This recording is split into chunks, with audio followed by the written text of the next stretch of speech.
आप अगर कोई भी प्रशासनिक अधिकारी बनना चाहते हैं, चाहे संघ लोक सेवा आयोग, उत्तर प्रदेश लोक सेवा आयोग, बिहार, राजस्थान या किसी भी राज्य के आप प्रशासनिक अधिकारी बनना चाहते हैं, तो एक चीज आपको जरूर पता होनी चाहिए कि भारत में पहले के समय यानी अर्ली वैदिक से लेकर के आज तक एडमिनिस्ट्रेशन की इकाइयां क्या क्या रही या किस तरीके से लोगों ने शासन किया या कैसे एडमिनिस्ट्रेशन को रन किया। तो मैं मानस पांडे आपको पढ़ा रहा हूं प्राचीन भारत का इतिहास और उसमें भी पढ़ाने जा रहा हूं administration during early Vedic period since the language is both English as well as Hindi. I am explaining it and after the completion of this chapter I will be sharing you the PDF of this slide। तो चलिए शुरुआत करते हैं यहाँ से कि कौन कौन से फंक्शनरीज थे अर्ली वैदिक काल में। जब मैं अर्ली वैदिक बोलता हूँ तो याद रखिए अर्ली वैदिक का मतलब 1500 BC से 1000 BC के बीच की बात मैं कर रहा हूँ, ठीक। इसको बोलते हैं ऋग वैदिक या फिर अर्ली वैदिक पीरियड। तो तुरंत शुरुआत करते हैं। इसके पहले कि मैं आपको बताऊं अधिकारियों के बारे में, जरा सा मैं आपको एडमिनिस्ट्रेशन की इकाइयां क्या क्या थी। आपने अक्सर सुना होगा जब मैं आपको पॉलिटी पढ़ाऊं या कभी भी देखिए तो सबसे पहले होता है शुरुआत कहाँ से होती है। लोगों की शुरुआत होती है घर से। तो सबसे पहला बना कुल। कुल का मतलब फैमिली। कुल कई सारी फैमिली मिलके बनाते हैं गांव, ग्राम, कई सारे ग्राम मिलके बनाते हैं विश्व, फिर कई चीजें मिलके बनाती हैं जन, और कई सारे जन मिलके बनते हैं राष्ट्र। यानी जो एडमिनिस्ट्रेशन की इकाई है ऊपर से नीचे तक आप देखेंगे तो शुरुआत कहाँ से, सबसे छोटी एडमिनिस्ट्रेशन की इकाई क्या थी अर्ली वैदिक पीरियड में। I am talking about the early Vedic period. तो अर्ली वैदिक पीरियड में जो बेसिक इकाई थी वो क्या थी, कुल, ठीक। उसके बाद क्या थी, ग्राम, उसके बाद क्या थी, विश्व, उसके बाद क्या थी, जन, फिर क्या थी, राष्ट्र। कुल, ग्राम, विश्व, जन, राष्ट्र। रट डालिए, एकदम माइंड ऐसा मेकअप करिए कि जीवन में कभी ना भूले। क्या, कुल, ग्राम, विश्व, जन, राष्ट्र। ये 5 इकाइयां थी जिनमें सबसे छोटी इकाई थी कुल। कुल का मतलब होता है फैमिली। तो कुल का जो मेन मालिक होता था उसको बोलते थे कुलप। क्या बोलते थे, कुलप। उसके बाद कुल के बाद अगली इकाई उससे बड़ी, कई सारी फैमिली मिली तो बना ग्राम। ग्राम का मतलब होता है विलेज। तो ग्राम का हेड बना ग्रामीणी, ठीक। ये अक्सर आप देखेंगे संघ लोक सेवा आयोग और यूपीपीसीएस तो इसके माहिर है, हर बार यही पूछते हैं, ठीक। और आप ये देखेंगे कि हर साल कंफर्म है आपको ये जरूर दिख जाएगा, ये या इसके पीछे वाली स्लाइड जो अभी आज मैं पढ़ाऊंगा उससे। फिर आता है विश्व। विश्व का जो मालिक हुआ या विश्व का जो पर्सन इंचार्ज हुआ या जो हेड हुआ उसको बोले विश्वपति। जन का पद हुआ तो गोपति, यार गोपा याद रखिए, जन का मतलब गोपा। और लास्ट में है राष्ट्र। राष्ट्र का राजा हुआ राजन, यानी हर चीज का हेड था। सबसे बेसिक यूनिट आपने सुना होगा ना, ग्राम पंचायत, पंचायत समिति, जिला परिषद। तो वैसे ही नीचे से ऊपर बढ़ रहे हैं। सबसे पहले कुल था, फिर ग्राम था, फिर विश्व था, फिर जन था, फिर राष्ट्र। कुल का कुलप, ग्राम का ग्रामीणी, विश्व का विश्वपति, जन का गोपा और राष्ट्र का राजा या राजन। ये एडमिनिस्ट्रेटिव यूनिट हुआ करती थी किसके समय पे, ऋग वैदिक पीरियड में।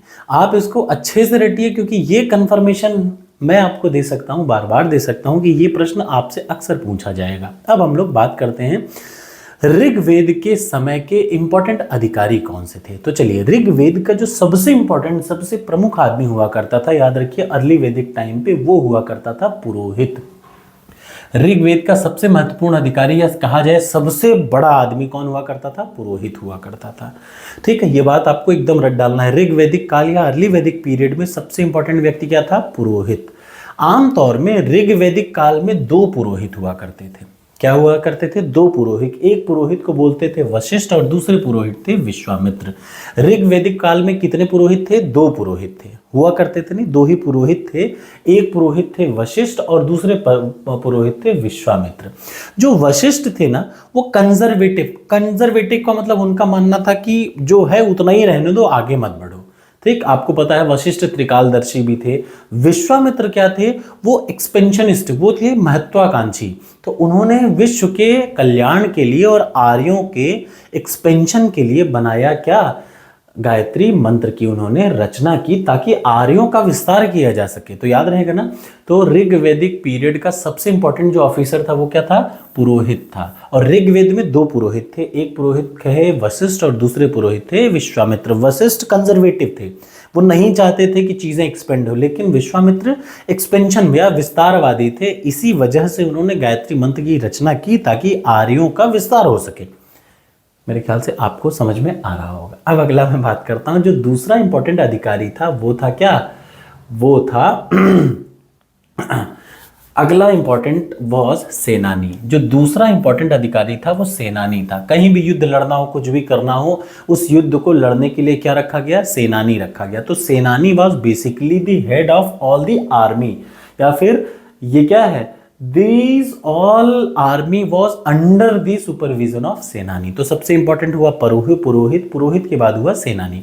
एक और चीज इंपॉर्टेंट आपको याद रखना होगा, ये लाइन अक्सर यूपीपीसीएस आजकल जैसे पूछता नहीं अलग अलग टाइप की कैटेगरी का, वैसा प्रश्न है कि ऋग्वैदिक पीरियड में कोई स्थायी सेना नहीं थी। जब युद्ध आता था या युद्ध की आशंका बनती थी तो उस समय राजा जो कबीलाई क्षेत्र के छोटे छोटे ना ट्राइब्स होते हैं ना, उन सबको इकट्ठा कर लेता था और उससे बनाता था युद्ध के लिए अपनी सेना। ये था ऋग्वैदिक पीरियड का आदमी और राजा। और आपको एक और इंपॉर्टेंट अधिकारी बता दूं, ये 2 बार यूपीपीसीएस पूछ चुका है। चारागाह क्षेत्र के प्रभारी को क्या करते थे, ऋग्वैदिक पीरियड में चारागाह क्षेत्र के प्रभारी को बोलते थे वज्रपति। याद रखिएगा, वज्रपति कौन था, चारागाह क्षेत्र का प्रभारी था।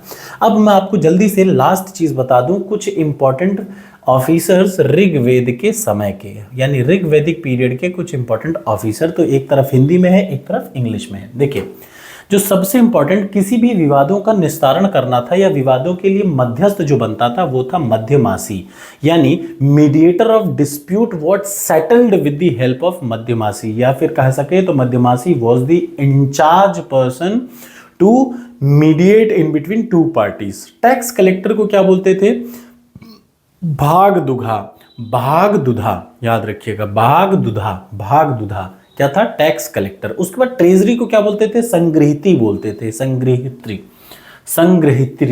ठीक। उसके बाद क्या आता था, देखिए, ट्रेजर को क्या बोलते थे, कोषाध्यक्ष को संग्रहित्री, और रथ चालक को सूत बोलते थे, संदेशवाहक को पलगल बोलते थे, और अकाउंटेंट यानी लेखाधिकारी को अक्षवापा बोलते थे। ये इंपॉर्टेंट अधिकारी थे वैदिक या फिर अर्ली वैदिक पीरियड के। वीडियो अच्छी लगी हो तो लाइक जरूर करिएगा, नहीं अच्छी लगी हो तो बिल्कुल मत करिएगा। Thank you so much. और हाँ, टेस्ट सीरीज टॉपर्स कोड की इन्हीं सब पे बेस्ड है। जब आप इनको पढ़ें तो फिर टेस्ट सीरीज दें, क्योंकि इन्हीं टॉपिक से रिलेटेड है। यूपीपीसीएस के आने वाले समय में मैं यूपीएससी की भी टेस्ट सीरीज लॉन्च करूंगा। Thank you so much. Video अच्छी लगे तो लाइक कर सकते हैं।